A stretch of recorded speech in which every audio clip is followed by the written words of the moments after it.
One of the saddest things right now in the world is to know that millions of Ethiopians in Ethiopia itself are worshiping paintings, whether they're white or black, which was sent in by pagans, by a church that is literally breaking the first four commandments. So instead of worshiping the living God, the God of Abraham, the God of Isaac, the God of Jacob, the God who gave out the commandments themselves, they are worshiping paintings made up depictions. Hence, there was no painting of Jesus in the first century, yet still they rather worship a painting during the Renaissance period of a white or whatever, something that died and living in the sky. Hence, literally breaking the first four commandments. So let's read.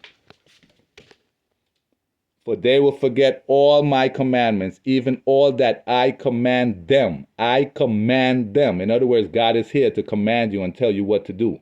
And they will walk after the Gentiles and after their uncleanliness and after their shame and will serve their gods.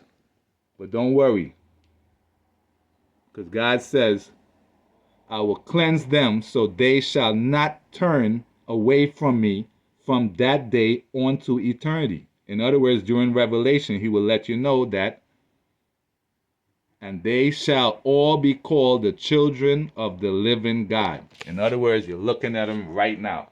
So I, being upon the seat of David, remember, David is considered the firstborn, just like Jacob. And from Jacob, you get the root of David. In other words, they're the same person, God himself. Yet still, people are doing this. Mussolini was blessed by you with your mustard gas experimentation, with your thermonuclear warfare experimentation, in the Christian demographics, they falsify blue-eyed this black man with the ethics, still on your state owner forefather politics, and still have the false image, deceiving the world nations, deceiving all the nations, and this is the truth. This is the truth. Pathological lying epidemic. They continue to lie, but let's see the truth. Ge'ez is the father of all languages. It's the oldest language in the world. It's called the father of all languages. It's first. So what was written in Ge'ez? The Ethiopian Bible is considered the oldest and most complete Bible on earth. What is the oldest Bible in the world? Often called the Ge'ez Bible after its ancient language, the Ethiopian Bible. So Ethiopia has the oldest, most complete Bible on earth. And what did the King of Kings of Ethiopia say? He let you know his monarchy began in 4530 BC. And the whole purpose of his list in 1922 was to showcase the immense longevity of the Ethiopian monarchy, which goes back over 6,300 years. And in it, you will find the 99th king of Ethiopia, who was none other than what the Kep and the Gus wants you to think was the first. So the 99th king is Menelik. He was not the first king of Ethiopia, which was made up by Europe with the Kep and the Gus story, which was published in England. So England wants you to believe that Menelik was the first king of Ethiopia, when in fact he was the 99th king. Hence, Ethiopia is way older than 3,000 years. That's what Selassie, I did this. Listen very carefully. The Lion of Judah has carried out a program of modernization and of political and social reform, and has begun to westernize the 2,000-year-old Coptic Christian Ethiopia. So before he was crowned in 1930, his kingdom had been infiltrated since the 17th century by a Greco-Roman, Eastern Oriental, Syriac Egyptian church. So many in his land are worshiping their paintings and saying amen. Hence they're worshiping Baal, which came from Syria itself. So let's listen. He created a strong, centralized monarchy.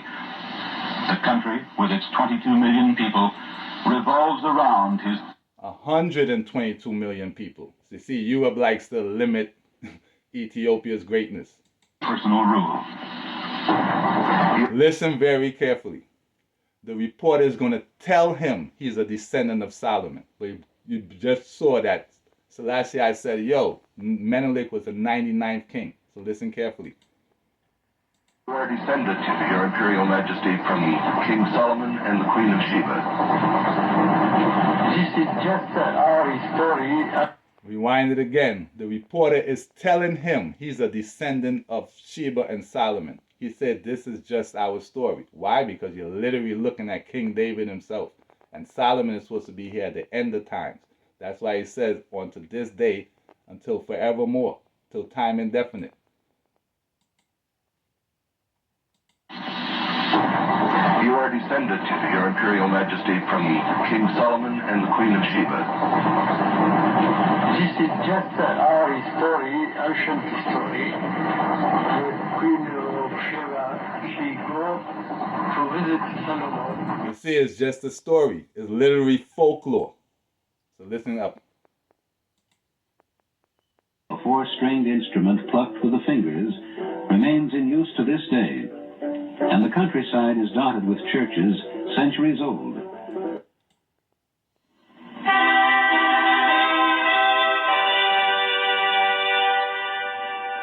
Bringing Christ to the nations, the Lutheran Hour. Notice who is doing it, the Lutherans. So the Lutherans basically Martin Luther, hence the Reformists. And there's the one who created the Old and New Testament format. Remember, the original Ethiopian Bible was not in the Old and New Testament format. It was just one big book. But first it was Erasmus who created the New Testament in Greek. And then it was Martin Luther who created the Old and New Testament. Hence, he wanted you to believe that the future is in the past by placing King David in the past, even though there's literally no evidence of King David and Solomon in the past, except in the folklore of the Kevin the Gus, which was published in England. The same people that want you to believe that the Ethiopian monarchy started 3,000 years ago and not over 6,300 years ago.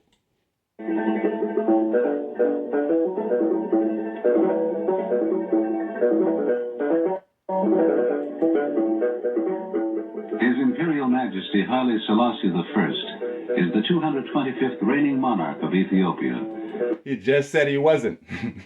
He literally just said, this is just our story. But that's the story that Europe wants you to believe, because they want you to believe that Ethiopia is only 3,000 years old and it started with Menelik. Hence, they want you to think that Selassie is a descendant of Solomon instead of the father of Solomon. A descendant of the line which is said to have had its origins in the union of King Solomon of Israel and the Queen of Sheba, celebrated in Ethiopian folklore and... Are you not the children of Israel? Are you not the children of Ethiopia unto me, O children of Israel? So you see how they want you to think? They want you to think that Israel is a 1948 Israel and Ethiopia is not. No, before 1948, Israel represents Ethiopia. Amos 9:7. Preserved in the imperial coat of arms. The seal of the house of David, Solomon's father, is there, but not by itself. The cross of Christ, combined with David's emblem, points back to the time when Christianity came to Ethiopia in the 4th century A.D. It was not brought there in the 4th century A.D. That's according to their church. They will say according to or believed to be. But in reality, the church wasn't built till the 17th century during the Renaissance period. So they like to predate everything that actually happened. And to the force which Ethiopia's Coptic Christian tradition has exerted to bind her people together and to shape her culture. Music like that of the krar, which you hear in the background, a four-stringed instrument plucked with the fingers, remains in use to this day. And the countryside is dotted with churches centuries old, many of them carved out of solid rock.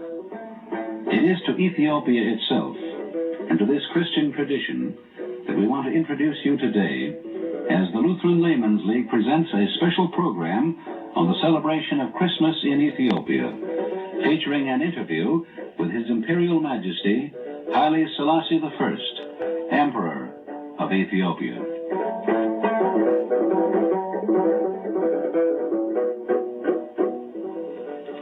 Addis Ababa, Ethiopia's capital city, means new flower in Amharic, Ethiopia's official language. The city is aptly named. less than 80 years old, it grew up in Ethiopia's central highlands to a present-day population of nearly 500,000. I talked with Emperor Haile Selassie in his private office in Jubilee Palace, built in 1955 in the southeast part of Addis Ababa, to commemorate the 25th anniversary of His Imperial Majesty's reign.